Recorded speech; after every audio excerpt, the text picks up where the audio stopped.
Hello అందరికి welcome back to my channel. బాగున్నారా? నేనైతే చాలా చాలా బాగున్నాను. ఇవాల్టి వీడియోలో సింపుల్ వేలో టమాటో రసం ఎలా చేసుకోవాలో చూపిస్తానండి.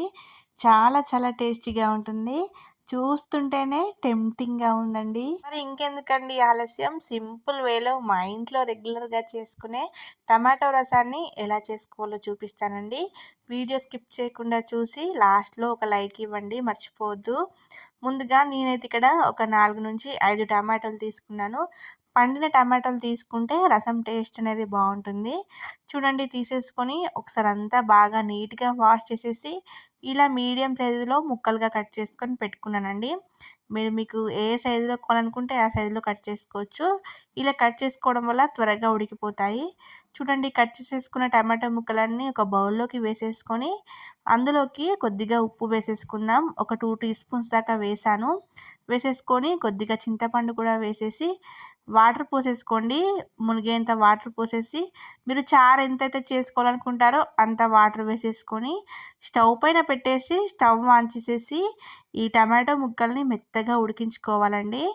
ఒక 5 to 6 మినిట్స్ పాటు మీడియం ఫ్లేమ్లో ఉడికిస్తే సరిపోతుంది. టమాటో ముక్కలు మంచిగా ఉడికిపోతాయి.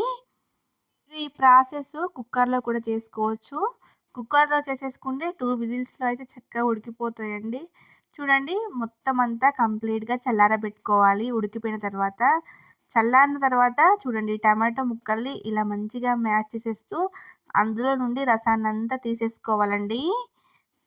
ఇప్పుడు మనం ఎందులో అయితే రసాన్ని మరిగించాలనుకుంటామో ఆ బౌల్ పెట్టేసుకొని ఇలా మంచిగా రసం అంతా సపరేట్ చేసేసుకోవాలి టమాటో ముక్కల నుండి. చూడండి, మంచిగా టమాటో ముక్కల్ని మ్యాష్ చేసేసుకొని అందులో రసాన్ని అంతా తీసేసుకోవాలి. కావాలనుకుంటే చింతపండు కొంచెం ఎక్కువ క్వాంటిటీలో కూడా వేసుకోవచ్చు. టమాటోలు పుల్లగా ఉంటే చింతపండు ఎక్కువగా వేయాల్సిన అవసరం లేదండి. టమాటోలు కొంచెం పులుపు తక్కువగా ఉంటే చింతపండు కొంచెం ఎక్కువగా యాడ్ చేసేసుకోవచ్చు. చూడండి, మొత్తం అంతా వాటర్ అంతా సపరేట్ చేసేసుకున్నాం కదా.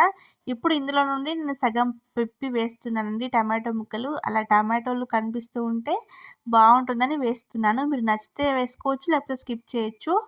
ఓన్లీ రసమైనా మరిగించుకోవచ్చండి. నేను కాస్త వేసాను అలా టమాటో ముక్కల్ని వేసేసి ఒకసారి అంతా బాగా కలిపేసేసుకోవాలి. కలిపేసుకున్న తర్వాత ఇప్పుడు ఇందులోకి టేస్ట్ సరిపడా కారం వేసేసుకుందాం. నేనైతే ఒక 2 టీ స్పూన్స్ వేసాను. అలాగే కొద్దిగా ఉప్పు కూడా వేసుకున్నాను. స్టార్టింగ్లో కొంచెం వేసాను, ఇప్పుడు కొంచెం వేసాను. అలాగే కొద్దిగా ధనియాల పొడి, కరివేపాకు, కొత్తిమీర వేసేసి ఒకసారి అంతా బాగా కలిపేసేసుకోవాలి. ఆ ఉప్పు కారం అంతా రసానికి బాగా కలిసేలా కలిపేసేసుకొని స్టవ్ పైన పెట్టేసుకొని స్టవ్ ఆన్ చేసేసుకొని ఈ రసాన్ని మరగబెట్టుకోవాలండి. ఒక 7 నుంచి 8 నిమిషాల పాటు మరగబెట్టుకోవాలి. చూడండి, రసం అనేది ఒక పావు వంతు తగ్గాలి, అలా మరగబెట్టుకోవాలి. ఇప్పుడు ఈ రసం మరుగుతుండగానే పక్కకి తాలింపు పెట్టుకుందాం. ఏ కూరకైనా తాలింపు మెయిన్ ఇంపార్టెంట్ అండి. తాలింపు అస్సలు మాడనివ్వకూడదు. చూడండి, ఇప్పుడు 2 టేబుల్ స్పూన్ల దాకా ఆయిల్ వేసేసుకొని కొద్దిగా జీలకర్ర, ఆవాలు, సన్నగా తరిగిన పచ్చిమిర్చి, ఎండుమిర్చి ముక్కలు వేసేసుకొని ఉల్లిపాయ ఎక్కువగా వేసేసుకోవాలి. ఒక మీడియం సైజ్ ఉల్లిపాయ వేసేసుకున్నాను నేనైతే. సన్నగా కట్ చేసుకొని వేసేసుకొని ఉల్లిపాయని మంచిగా మగ్గనివ్వాలి. తర్వాత కాస్త కరివేపాకు కూడా వేసేసుకొని ఒకసారి అంతా బాగా ఫ్రై చేసేసుకోవాలండి. మనకి ఉల్లిపాయ ముక్కలు అనేటివి కొంచెం బ్రౌనిష్ కలర్లోకి మారేదాకా ఫ్రై చేసేసుకోవాలి. అలాగే ఇప్పుడు అందులోకి వెల్లుల్లిని పేస్ట్ లాగా చేసి వేసుకున్నానండి. డైరెక్ట్ వెల్లుల్లి వేస్తే మా పిల్లలు తినరు, సో నేను పేస్ట్ చేసి వేసుకున్నారు. మీరు కావాలనుకుంటే వెల్లుల్లిని దంచి కూడా వేసేసుకోవచ్చు. వేసేసుకొని ఒకసారి అంతా బాగా కలిపేసేసుకోవాలి. చూడండి, పచ్చి వాసన వెళ్ళేదాకా ఫ్రై చేసుకున్నాం కదా. ఇప్పుడు ఇందులోకి కొద్దిగా పసుపు కూడా వేసేసుకొని ఒక హాఫ్ మినిట్ పాటు అలా ఫ్రై చేసేసుకోండి పచ్చి వాసన వెళ్ళేదాకా. చూడండి, తాలింపు మాత్రం అస్సలు మాడనివ్వకూడదు. తాలింపు మాడితే ఆ రసం టేస్ట్ అంతా చేంజ్ అయిపోతుంది. చూడండి, ఇప్పుడు ఆ తాలింపును తీసేసుకొని మరుగుతున్న రసంలోకి వేసేసుకొని కలిపేసేసుకోవాలి. పోపు వేసిన వెంటనే మూత పెట్టేసుకోవాలండి. ఆ ఫ్లేవర్ అనేది బయటికి వెళ్ళకుండా. ఇక్కడ వీడియో స్కిప్ అయిపోయింది.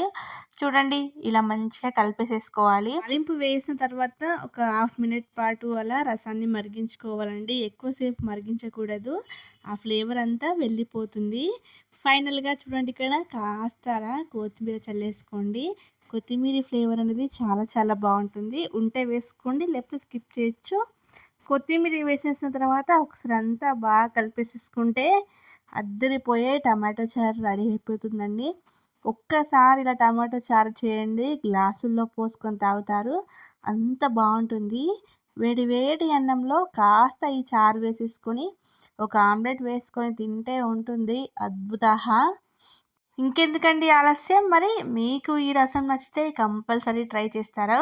ట్రై చేసి ఎలా వచ్చిందో కామెంట్లో చెప్పడం మాత్రం మర్చిపోవద్దండి. మరిన్ని మంచి మంచి వీడియోస్ కోసం మన ఛానల్ని సబ్స్క్రైబ్ చేసుకొని పక్కన ఉన్న బెల్ ఐకాన్ని క్లిక్ చేయండి. నేను పెట్టిన వీడియోస్ అన్నీ మీకు నోటిఫికేషన్ ద్వారా వస్తాయి. అలాగే వీడియోని లైక్ చేయండి, కామెంట్ చేయండి, సబ్స్క్రైబ్ చేసుకోవడం మాత్రం మర్చిపోవద్దు. Thank you for watching. Keep watching. Bye.